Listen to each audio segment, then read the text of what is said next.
2020년 3월 1일 청년부 예배를 시작하겠습니다. 사도신경으로 우리의 신앙을 고백하겠습니다.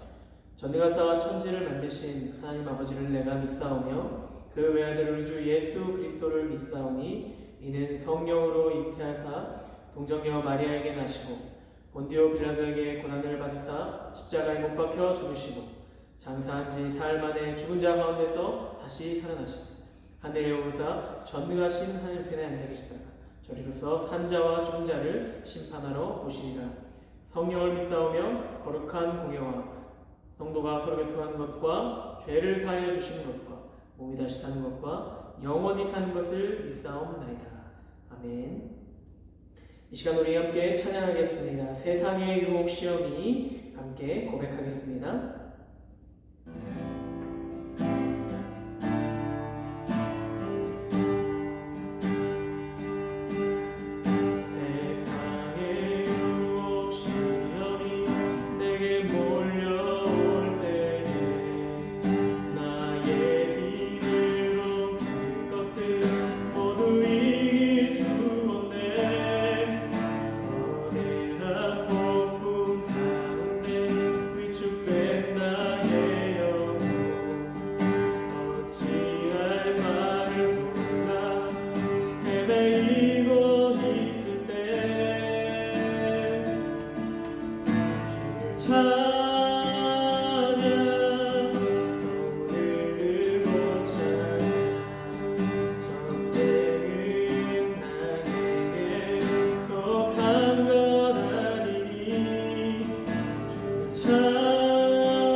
이 시간 함께 기도하겠습니다.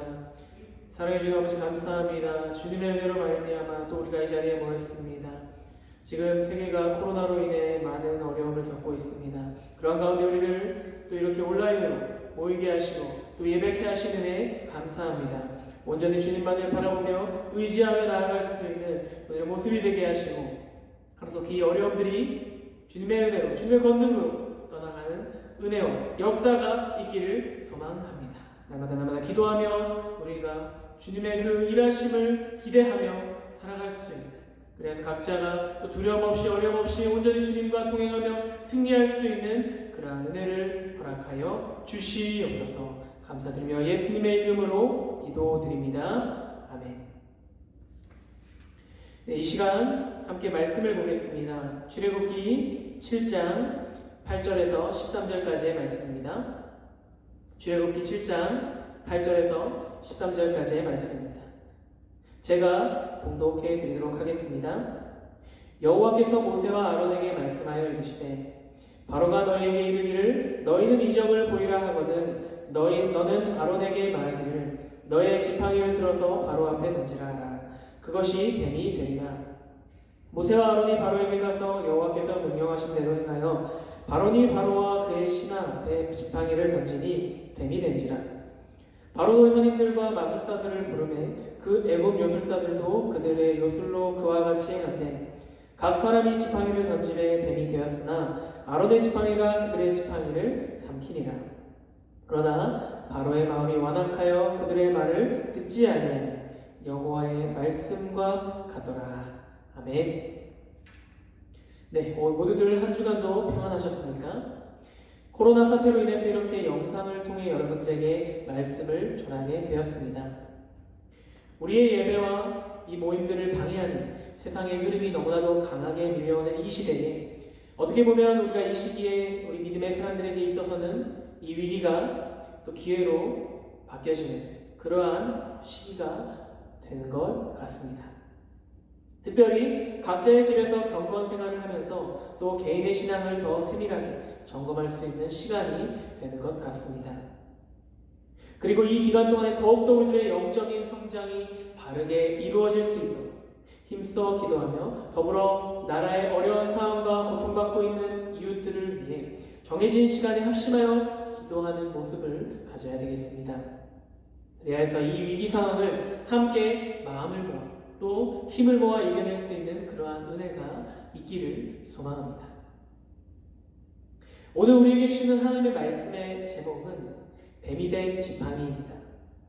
지난주 말씀을 통해서 우리는 하나님께서 모세의 그 탄식 어린 호소에 그분의 강한 손으로 말미암아 이스라엘을 붙드시고 또 바로를 쫓아내듯이 그들을 내보내실 것이다 라는 그러한 말씀을 함께 나누었습니다. 오늘 말씀을 통해서는 이제 모세와 또 아론이 다시금 하나님의 명령을 받아 바로 앞으로 나아간 뒤에 벌어지게 되는 내용을 우리들에게 말해주고 있습니다. 먼저 지난주 말씀과 오늘 말씀 사이에 나오는 구절을 한번 살펴보게 되면 모세와 아론의 족보에 대한 언급이 등장하게 됩니다. 이렇게 모세와 아론의 족보가 등장하게 되는 이유는 앞으로 그 두 인물들이 출애굽 역사의 주역으로서 하나님께서 그들을 통해 많은 일들을 이루어 나가실 것이다 라는 것들을 미리 알려주기 위함으로 이해할 수가 있는 것입니다. 그리고 이어서 출애굽기 7장 7절 말씀을 보게 되면 그들이 하나님의 명령을 받고 나아간 나이가 등장하게 되는데 각각 80세, 83세가 됩니다. 특별히 모세의 경우에는 40년 주기로 그의 인생을 크게 세 부분으로 나눌 수가 있게 됩니다. 첫 40년까지의 그의 삶은 애굽의 왕자로서의 삶을 살았고 그 이후의 40년은 미디안 광야에서 목자로서 철저히 하나님으로부터 훈련을 받으며 살았습니다. 그리고 나머지 40년, 즉 80세에서 그가 죽게 되는 120세까지는 이스라엘을 이끄는 지도자의 삶을 살았습니다. 이러한 모세의 삶을 생각해 보았을 때에 100세 시대를 살아가는 오늘 우리들의 위치는 아직 모세가 왕자로서의 삶을 살고 있을 시기와 비교할 수가 있겠습니다.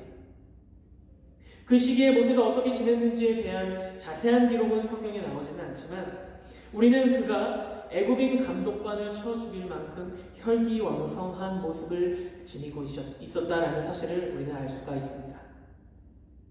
물론 그의 행동은 자기 백성, 자기 민족을 생각하는 마음으로 그렇게 행동한 것이었지만 그의 행동을 우리는 결코 잘했다 칭할 수는 없습니다. 오늘을 살아가는 우리들도 모세와 마찬가지로 이 청년의 시기에 저지르게 되는 참 많은 실수와 또 연약한 그러한 모습들이 있을 줄로 압니다. 그렇지만 하나님께서는 그렇게 연약함을 지니고 있었던 모세를 들어 출애굽 역사를 이루셨던 것처럼 오늘을 살아가는 우리들에게도 하나님께서 정하신 그 때에 귀한 사명들을 맡겨주시고 또 이루실 것을 우리가 믿고 기대하며 살아갈 수 있는 그러한 은혜가 있기를 소망합니다. 이어서 8절에서 10절까지의 말씀을 살펴보게 되면 이제 모세와 아론은 다시금 바로왕 앞으로 나아가 이적을 행하게 되는데 그들이 행한 첫 번째 이적은 바로 모세가 호렙산에서 하나님으로부터 받았던 이적 중 하나인 지팡이가 뱀으로 변하는 이적이었습니다. 그들이 바로왕 앞에서 이적을 행하였던 이유는 그 이적을 통해서 모세와 아론이 하나님께서 보내신 자들이라는 사실을 증명하기 위함이었습니다. 그런데 여기서 한 가지 주목해 볼 점은 모세가 직접 그의 지팡이를 던져서 뱀으로 변하게 한 것이 아니라 아론이 그의 지팡이를 던져 뱀으로 변하게 했다는 사실입니다. 이전에 모세가 호렙에서 하나님을 만나 지팡이를 던졌을 때에 변한 그 뱀에 해당하는 단어를 원어로 살펴보게 되면 나하시, 즉 일반적인 뱀을 지칭할 때 사용하는 단어가 사용되었습니다. 그런데 여기서 이 아론이 던진 지팡이가 변한 뱀에 해당하는 단어를 살펴보게 되면 탄닌이라는 단어가 사용되고 있습니다. 이 탄닌이라는 단어는 나시와는 다르게 뱀, 큰 물고기, 악어, 용 등 성경에선 다양하게 번역이 되는 것을 우리는 알 수가 있습니다. 즉 아론이 지팡이를 던져서 변하게 된 이 생물이 정확하게 어떠한 생물인지는 우리가 알 수는 없지만 뱀의 형상을 닮은 커다란 한 파충류로 우리는 이해할 수가 있다는 것입니다. 그리고 편의상 이 개역 개정 성경에서는 뱀이라는 표현을 사용하고 있다는 것을 우리가 기억해야 할 것입니다. 특히 이 탄닌이라는 단어는 성경에서 하나님의 대적자들을 가리킬 때 주로 사용되는 단어로 때로는 애굽을 지칭하기도 하였고 또 때로는 바벨론을 가리키는 말로 또 종말에 있을 강력한 대적자를 지칭할 때에도 이 단어가 사용되었습니다. 특별히 에스겔서 29장 3절 말씀을 보게 되면 애굽의 바로왕을 가리킬 때에 강들에 누운 큰 악어다라는 표현을 사용하고 있는데 여기서 사용되고 있는 이 단어 역시 탄닌이라는 단어입니다. 따라서 아론의 지팡이가 뱀이 되었을 때 그 탄닌으로 변한 것은 단순한 그냥 이적 행위를 보여주는 것을 넘어서 하나님의 능력이 애굽과 바로를 상징하는 그 탄닌을 다스리고 이기고 하나님의 주권 아래 속하여져 있음을 암시하는 것이기도 하는 것입니다. 물론 11절과 12절에 나오는 바로의 술객들이 던진 지팡이가 변하게 되는 그 뱀을 지칭하는 단어 역시 탄닌이라는 단어가 사용되었지만 그것들은 모두 아론의 탄닌에 의해서 삼켜지게 됨으로 말미암아 이후에 이제 애굽이 하나님에 의한 심판이 임하게 될 것임을 미리 암시하게 되는 것이기도 하는 것입니다. 물론 13절 말씀에 나오는 것처럼 하나님께서는 이전에 그 호렙에서 모세에게 말씀하셨듯이 바로의 마음이 완악하여서 그들이 말을 듣지 않고 정말 이스라엘을 내보내지 않을 것이다 라는 그 말씀을 통해서 이제 애굽에는 어떻게 되냐면 재앙이 그 일로 말미암아 하나님의 살아계심과 그분의 크신 능력이 온 애굽과 이스라엘 백성들에게 이제 전해지게 된다는 것이죠.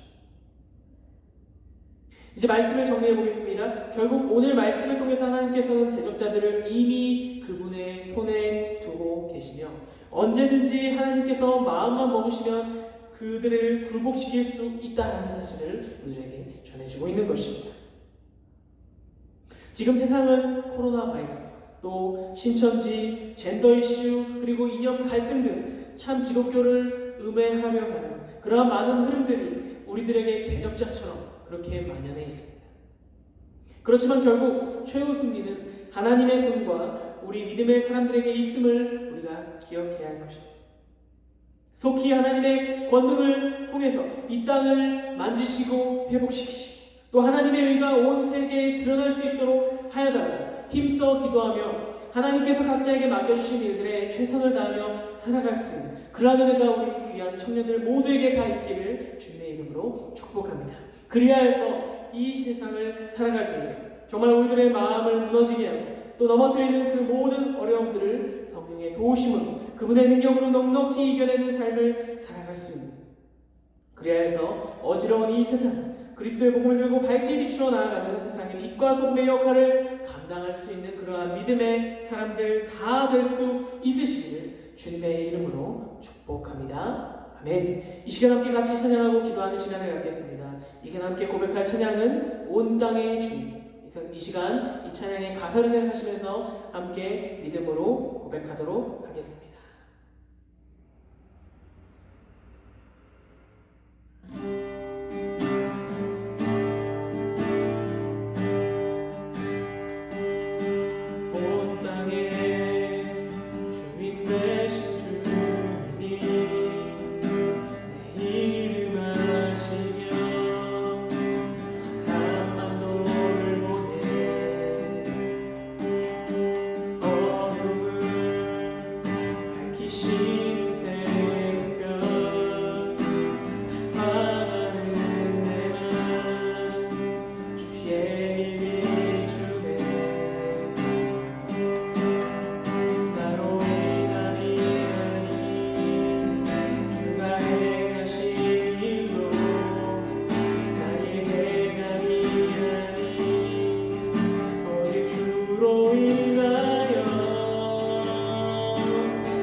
그렇습니다. 온 땅의 주인 되신 주님께서 우리들을 붙드시고 인도하시는 분이 되시는 줄로 믿습니다. 세상의 모든 어려움들 속에서도 우리를 지키시는 주님만을 온전히 믿고 의지하며 살아갈 수 있는 우리들의 모습이 되게 하여달라고 이 시간 합심하여 기도하겠습니다. 주여 하나님 아버지 감사합니다. 주님의 은혜를 우리가 온전히 바라보며 나아가게 하여 주시옵소서. 주님의 귀한 뜻이 이 땅 가운데 가득히 임하게 하여 주시옵소서. 많은 어려움들 속에서 우리가 온전히 기도함으로 이 어려움들이 속히 지나갈 수 있도록 우리의 마음을 부르시고 우리의 삶을 인도하여 주시옵소서. 아버지께서 함께해 주시고 인도하여 주신다면 우리가 그 모든 어려움들을 능히 이겨내는 주님의 귀한 그 사랑 안에 온전히 거하며 살아갈 수 있는 그런 믿음의 삶을 다 될 수 있도록 주께서 함께하여 주시옵소서.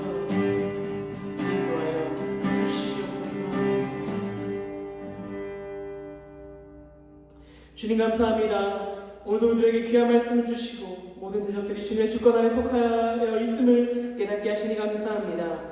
우리들의 삶을 지키시고 인도하시는 주님께서 우리들의 모든 발걸음을 붙드시고 또 세상의 어려움들 속에서도 주님을 의지함으로 승리하는 삶을 살아갈 수 있는 그러한 귀한 믿음의 사람들 다 될 수 있게 하여 주시옵소서. 주님의 강한 손으로 만지시고 일하셔서 코로나로 인한 이 모든 어려움들이 속히 종식되게 하시고 고통 중에 있는 자들을 회복시켜 주시옵소서. 한 주간의 삶을 살아갈 때에도 주님께서 우리의 삶을 온전히 인도하여 주실 것을 믿고 감사를 드리며 예수님의 이름으로 기도드립니다. 아멘. 이 시간 주기도문으로 모든 예배를 마치도록 하겠습니다. 하늘에 계신 우리 아버지여, 이름이 거룩히 여김을 받으시오며 나라의 마으시오며 뜻이 하늘에서 이루어진 것 같이 땅에서도 이루어지이다. 오늘 우리에게 이루어질 양식을 주시옵고 우리가 우리에게 죄진 자를 사하여 준 것 같이 우리의 죄를 사하여 주시옵고 우리 시험에 들게 하시지 마시옵고 다만 악에서 구하시옵소서.